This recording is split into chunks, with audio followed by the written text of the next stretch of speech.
မြတ်စွာဘုရားလက်ထက်ကမြတ်စွာဘုရားဖြစ်ပြီးခါသာသိမကြသေးခင်ဝိနည်းပြည့်ညက်ချက်တွေအများကြီးမပြည့်ညက်ရသေးခင်အထူးသဖြင့်တစ်ပင်တွေမခုတ်ရဘူးလို့မပြည့်ညက်ရသေးခင်ယဟန်တော်တစ်ပါးကပါဠိတိုင်းသားယဟန်တော်တစ်ပါးကြောင်းဆောင်မယ်ဆိုပြီးတော့အဲ့ဒါတစ်ပင်တစ်ပင်သူကခုတ်မယ်လို့ကြံတာအဲ့ဒါပစိန်တွေရဲတင်းနေနဲ့အဲ့ဒီတစ်ပင်သားရက်ပြီးတော့ခုတ်မလို့လုပ်တော့အဲ့ဒီတစ်ပင်ကိုစောင့်တဲ့တစ်ပင်ဆောင်နတ်သမီးကရုပ်ကစိုးနတ်သမီးကကိုထင်ပြပြီးတော့တောင်းပန်တယ်ရှင်ဘုရားတပည့်တော်ရဲ့ဒီဗိမာန်လေးကိုဖျက်ဆီးပါနဲ့ဘုရားအဲ့တော့ယဟန်တော်ကလည်းငါကဒီအပင်ပဲသဘောကျတာငါအတွက်ဒီအပင်ပဲသုံးကြတာငါခုတ်မှဖြစ်မယ်အဲ့ဒါလို့ယဟန်တော်ကပြောတော့နတ်သမီးကဂိုင်းယဟန်တော်ရဲ့စိတ်နည်းနည်းမှနူးညံ့သိမ်မွေ့ပါစေတော့ဆိုပြီးတော့သူ့ရဲ့သားနတ်သားပေါက်စလေးရှိတယ်ဒါဘဟုတုဒ္ဒရတယ်ရနော်အဲ့ဒီနတ်သားပေါက်စလေးကိုထုတ်ပြီးတော့ပြပြီးတော့တောင်းပန်ရရင်တော့နူးညံ့တာကောင်းရဲ့ဆိုပြီးတော့အဲ့ဒီနတ်သားလေးကိုတကိုးနဲ့ထုတ်ပြီးတော့ကျွန်တော်မျိုးမှာဒီလိုနတ်သားလေးသားနဲ့သမီးနဲ့ဒုက္ခတွေရောက်မှဆိုးလို့ပါလို့သူကထုတ်အပြကိုကလည်းရဲတင်းကိုမြှောက်ပြီးတော့အခုတ်မထိန်နိုင်တော့ခုတ်မိသွားတာအဲ့ဒီနတ်သားလေးပေါက်စလေးလက်ကတောက်တောက်ပြတ်ကျသွားတယ်တဲ့ကဲအံ့ဩစရာကောင်းတယ်နော်လူရဲ့ရဲတင်းနဲ့ခုတ်တာနတ်ရဲ့လက်ကပြတ်ကျသွားတဲ့အဲ့ဒီမှာစိတ်တူတယ်ဟုံးနဲ့တခါနဲ့ဒေါသဖြစ်တယ်ဒီနတ်သမီးကအဲ့ဒါသူ့ရဲ့လက်အစုံကိုတောင်မြှောက်လိုက်ပြီတဲ့ဒီယဟန်ကိုသူတခါနဲ့တတ်တယ်ပေါ့သူ့လက်ကိုတောင်မြှောက်လိုက်ပြီဒါပေမဲ့ပြန်ပြီးတော့သူမချလိုက်ဘူးအဲ့ဒီလက်မြှောက်ရဲ့တန်လန်းနဲ့သူတစ်ချက်ကလေးစဉ်းစားလိုက်တယ်ပြေးနေတဲ့ယထာကိုထိမ့်တယ်လို့မျိုးပေါ့နော်တစ်ချက်လေးစဉ်းစားလိုက်တယ်ဒီယဟန်ကတီလာရှိတယ်ငါတတ်လိုက်လို့ရှင်သေချာပေါ့ငါအပင်ငရဲကိုကြားရမှာတီလာရှိတဲ့ယဟန်ကိုငါဖျက်ဆီးတယ်ဆိုတာနည်းနည်းတော့အပြစ်မဟုတ်ဟုတ်ဒေါသဖြစ်တော့ဖြစ်တယ်နော်လက်ကြီးမြောက်ထားရဲ့နဲ့သူမချလိုက်ဘူးမတတ်လိုက်ဘူးသူ့ရဲ့လက်ကတကိုးရှိတယ်တတ်မှဆိုတတ်လို့ရတယ်အဲ့ဒီလက်ကိုသူမချလိုက်ဘူးနော်ဒီယဟန်တီလာရှိတယ်ငါတတ်လိုက်လို့ရှင်ငါအပင်ငရဲကြမယ်နောက်ပြီးတော့သူစဉ်းစားသေးတယ်အမျှော်မြင်ကြီးတယ်ဒီနတ်သမီးကငါတကယ်လို့တတ်မယ်ဆိုရင်နောက်ဒီတစ်ပင်ဆောင်နတ်တွေကလည်းဒီလိုတစ်ပင်တွေကိုခုတ်တဲ့ယဟန်တွေကိုဒီလိုတတ်တယ်လို့သိပြီးတော့အတုလိုက်ပြီးတော့တတ်ရင်ယဟန်တွေကိုကြိုးနေရကြည်ရင်မတူတာလေးစဉ်းစားတယ်ဗျာဟုတ်လားအဲ့ဒါနဲ့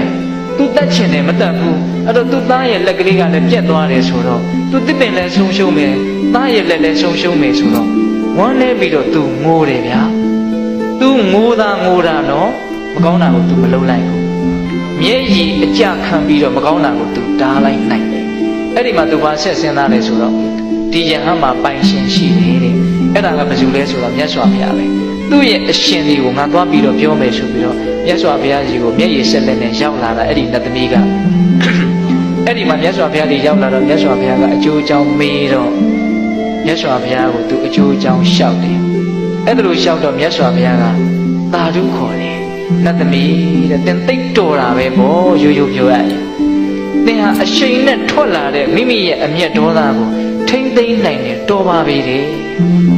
သင်ရဲ့အကျိုးမဲ့ကိုသင်ကိုယ်တိုင်ပဲတားဆီးလိုက်တာ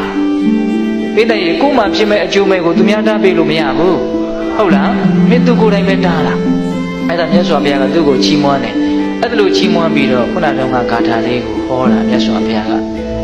ယောဝီဥပ္ပတိတံဂောဒံရထံပဏံဝဝရယေတမဟံတာရတိပြုမိရတမိကာဟောဣတရောဇနောတော်တဲ့ပုဂ္ဂိုလ်ဆိုတာမိမိရဲ့အမျက်ဒေါသကိုအရှိန်နဲ့ပြေးနေတဲ့ယထာကိုထိန်းတယ်လို့မျိုးထိန်းလိုက်နိုင်တယ်အဲ့ဒါယထာထိန်းနေပဲမထိန်းနိုင်ဘူးဆိုရင်တော့အဲ့ဒါကြိုးခိုင်ပဲ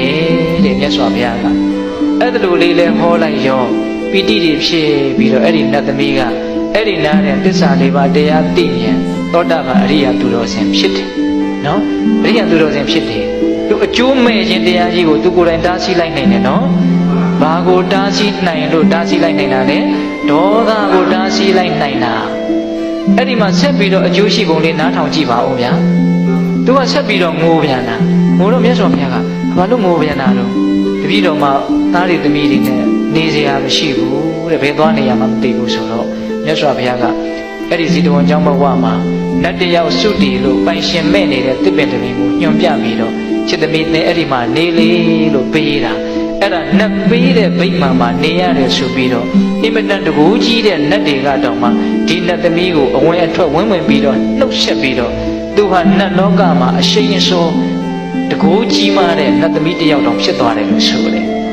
လောကီလိုရောအကျိုးရှိသွားတယ်လောကုတ္တရာလိုတော့အကျိုးရှိသွားတယ်